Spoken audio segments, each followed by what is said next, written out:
Gold, trusted gold buyers. మీరు తాకట్టు పెట్టిన బంగారాన్ని విడిపించి ఈ రోజు ఉన్న మార్కెట్ ధరకు కొనబడను. నమస్తే, వెల్కమ్ టు ఐ డ్రీమ్. నేను వరలక్ష్మి. ఇవాళ మనతో పాటు ఉన్నారు homeo physician and dietician doctor Hemanth garu. So వారితో మాట్లాడే ప్రయత్నం చేద్దాం.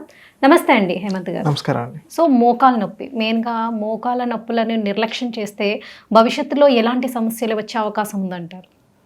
ముందుగా ఏంటంటే అసలు మోకాల నొప్పులు ఎందుకు వస్తున్నాయన్న దాని మీద మనం చూద్దాం. మోకాల నొప్పులు ఏంటంటే ఇప్పుడు అంతకుముందు 50s 60s ఉన్న వాళ్ళకి నీ డీజనరేషన్స్ అయ్యాయి. కానీ ఇప్పుడు చూసుకుంటే 30s 25+ ఎక్కడ చెప్పలేకపోతున్నాం.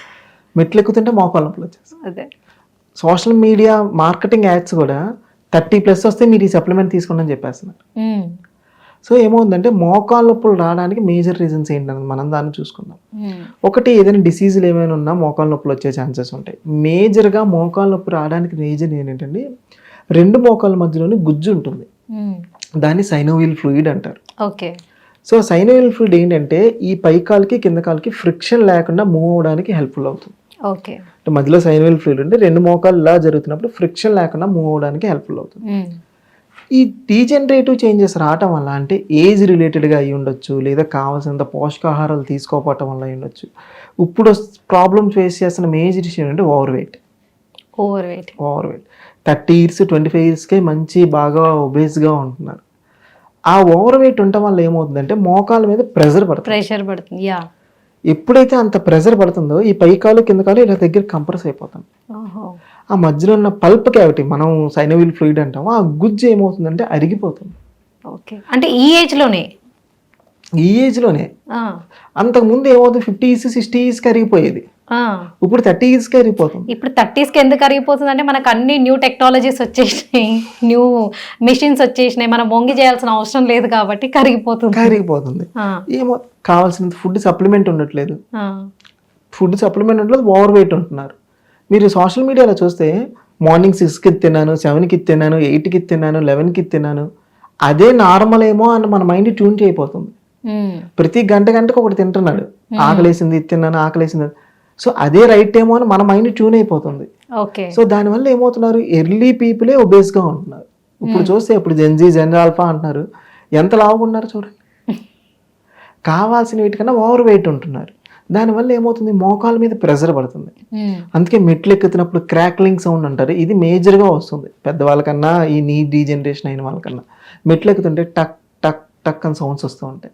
దేనికి సౌండ్స్ వస్తున్నాయంటే మధ్యలో ఫ్రిక్షన్ అరిగిపోయింది, మోకాల్లో గుజ్జు అరిగిపోయింది, మోకాలు రెండు దగ్గరికి వచ్చినాయి. ఇలా రెండు దగ్గరికి వచ్చినప్పుడు ఈ కాలు రాపిడి చెందుతుంది. ఆ రాపిడి చెందడం వల్ల సౌండ్స్ వచ్చేస్తాయి. అందుకే ఏజ్ రిలేటెడ్తో సంబంధం లేకుండా ఎవరికన్నా నీ డీజనరేషన్ దేనికి అవుతుందంటే దేనికి అయిపోతుంది. మోకాల్లో కావాల్సినంత పట్టు ఉండదు. ఫర్ సపోజ్ మనం మాట్లాడుకుందాం, ఒక ఐరన్ బీమ్ మీద బిల్డింగ్ ఉంటే ఎలా ఉంటుంది, ఒక చెక్క బీమ్ మీద బిల్డింగ్ ఉంటే ఎలా ఉంటుంది. చెక్క బీమ్ మీద ఉంటే ఏమవుతుంది, ప్రెషర్ పెరిగిపోతుంది. సో ఇదే సేమ్ మెకానిజం మన మీద కూడా జరుగుతుంది.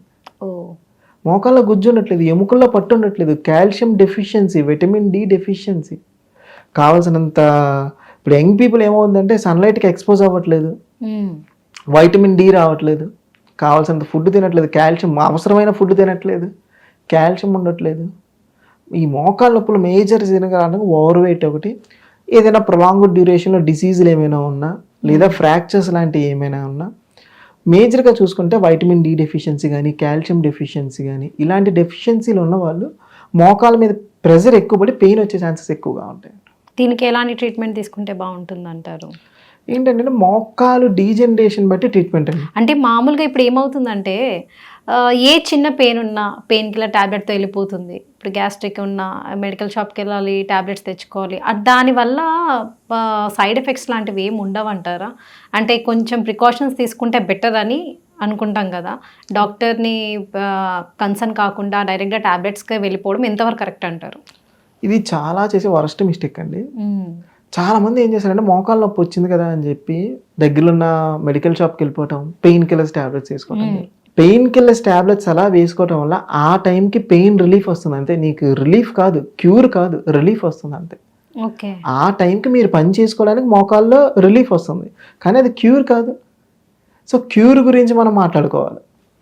ఈ టైంకి ఆ టైంకి ట్యాబ్లెట్ వేసుకున్నారు, ప్రొలాంగ్డ్ డ్యూరేషన్లో ఈ ఈ టాబ్లెట్స్ వేసుకుంటే ఏమవుతుంది, లివర్ మీద ఇంపాక్ట్ పడుతుంది. అందరికీ తెలిసిందే, ఎక్కువ కాలం పెయిన్ కిల్లర్స్ టాబ్లెట్ వేసుకుంటే లివర్ మీద ఇంపాక్ట్ పడుతుంది, స్టమక్ మీద ఇంపాక్ట్ పడుతుంది, ఎసిడిటీ, గ్యాస్ట్రిక్ సమస్యలు. సో ఒక కంప్లైంట్కి వెళ్ళి 2-3 కంప్లైంట్స్ తెచ్చుకున్న వాళ్ళు అయిపోతుంటారు. మేజర్గా ఏంటంటే ఎప్పుడు డాక్టర్ని కలవాలి అన్న థాట్ మీద మనం చూసుకుంటే, మోకాళ్ళు అరిగినాయి అని మనకు ఎలా తెలుస్తుంది, మెట్లు ఎక్కుతున్నప్పుడు క్రాక్లింగ్ సౌండ్ వస్తుంది, అంటే టక్ టక్ అని సౌండ్స్ వస్తాయి. మెట్లు ఎక్కుతుంటే ఇప్పుడు డోర్ తీస్తే ట్రక్ ట్రక్ అని సౌండ్ ఎలా వస్తుంది, ఆయిల్ ఏం కానీ సెట్ అయిపోతుంది. ఇదే మోకాల్లో కూడా మెట్లు ఎక్కుతున్నా, ఏదైనా అప్పు సిచ్యువేషన్ ఏదైనా ఎక్కుతున్నా, ట్రక్కింగ్ లాంటివి ఏమేం చేస్తున్నా మోకాల మీద ప్రెషర్ పడినప్పుడు సౌండ్స్ వస్తూ ఉంటాయి. లేదా మన మోకాల మీద మనం చేయి పెట్టి ముందుకి వెనక్కి పుష్ చేస్తూ ఉన్నా మనకు ఆ సౌండ్స్ అనేది మనం చేతితో వీ కెన్ హీర్ ఇట్ అనమాట. ఓకే, అలా అనిపిస్తున్నప్పుడు డీజనరేషన్ అవుతుందేమో అని ఒక సంకేతం. పెయిన్ కంటిన్యూస్గా ఉంటుంది, మార్నింగ్ ఈవినింగ్ నైట్ అలా డిఫరెన్సియేషన్ లేకుండా, నడుస్తున్నప్పుడు ఎక్కువ అవటం, రెస్ట్ తీసుకుంటే ఎలా ఉంటాం, అలా కంటిన్యూస్గా పెయిన్ ఉంటుంది. అప్పుడు డీజనరేషన్ అయినాయి అని మనం అర్థం చేసుకోవాలి. 2 స్టెప్స్ ఎక్కగానే మోకాల్లో పట్టు లేకపోవటం, లాగేయటం, సో ఇవన్నీ నీ డీజనరేషన్ సంకేతాలు. ఓకే, అలా నీ డీజనరేషన్ అయినప్పుడు ఎర్లీ డీజనరేషన్స్ ఏమైనా అయినాయి అంటే మనం ఆహార ఫుడ్ ద్వారా, హోమియోపతిక్ మెడిసిన్స్ ద్వారా మనం కంట్రోల్ చేసుకోగలుగుతాం. బాగా సివియారిటీలోకి వెళ్ళిపోయింది అంటే గ్రేడ్ 4 ఇంకెళ్ళిపోయింది, నడిసే స్టేజ్లో కూడా వాళ్ళు లేరు. చాలా మంది ఏం చేస్తారంటే దానికి ఏం చేయకుండా ఏదైనా ఆల్టర్నేటివ్ ఏమైనా ఉందా అని అడుగుతుంటారు. సో సర్జరీ చేయించుకోవడానికి మాకు భయం అండి, ఆల్టర్నేటివ్ ఏమైనా ఉందా, అయితే రెస్ట్ తీసుకోండి అంతే తప్ప దానికి ఆల్టర్నేటివ్ లేదు. లేదా రెస్ట్ తీసుకోండి, లేదా ప్రొలాంగ్డ్ డ్యూరేషన్లో హోమియోపతిక్ మెడిసిన్స్ వాడుకోండి, కొద్ది వరకు పెయిన్ రిలీఫ్ అవుతుంది, మీరు కంఫర్ట్ జోన్లో ఉండగలుగుతారు, సైడ్ ఎఫెక్ట్స్ లేకుండా కొద్ది కంఫర్ట్ జోన్లో ఉంటారు. అంతేగాని సో నాకు ఏదైనా మోకాలు నీ రీప్లేస్మెంట్కి ఏమైనా కొత్త ఆప్షన్స్ ఏమైనా రావాలి ఏంటంటే గ్రేడ్ 4లో ఉంటే అవ్వండి.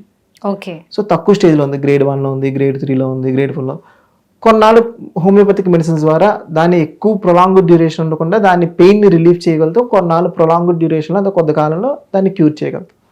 Along with diet and homoeopathic medicines తీసుకుంటే చాలా వరకు ఈ పెయిన్స్ అన్ని కంట్రోల్ అయిపోతాయి. And for more videos, Please subscribe to iDream. Please subscribe to iDream. Please subscribe iDream. And please subscribe to iDream. For more videos, subscribe to iDream. please like, share and subscribe to the channel. Congratulations, iDream. Subscribe to iDream. Subscribe to iDream. So subscribe to iDream Media. iDream ki iDream team andarki huge congratulations. Please subscribe iDream Media. Please subscribe to iDream. Subscribe iDream. Please subscribe to iDream. iDream అంటే నా కళల channel subscribe చేసుకున్న నోరు తిరుగుతలేదు, మీరైతే గంట గుర్తు కొట్టండి. For more such videos, please subscribe to iDream. Subscribe to iDream. Please subscribe to iDream. Please subscribe iDream Media. Please do subscribe to iDream. Please subscribe to iDream Media. For best entertainment and information, please subscribe iDream. And don't forget to subscribe to iDream.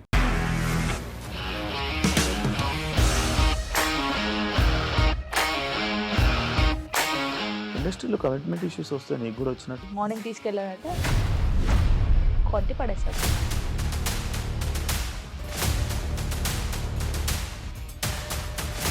ఒక్కళ్ళు కూడా చూడలేదు ఈ cinema అని చెప్పడానికి కూడా చాలా ధైర్యం కావాలి. అది నిజం కదా, దాంట్లో ధైర్యం ఏంటి? ఇది నెక్స్ట్ డే ప్లేట్ మార్చేస్తే తప్పు కదా. As of now, we are comfortable this అని నేను అనుకుంటున్నాను. రష్మిక గారిది మీది ఒకే ఊరంట కదా. నీకు కోపం వచ్చిందంటే బాగా తిట్టేత్తరా? తిట్టేద్దామండి. నిజంగా గేమ్ ని ఎలా చేంజ్ చేయగలిగారు? ఏపీఎస్ఎఫ్సి వాళ్ళకి 6 నెలల్లో నేను 6 లక్షలు కట్టా. బిజినెస్ చేయాలనుకుంటే it is as difficult as riding a tiger.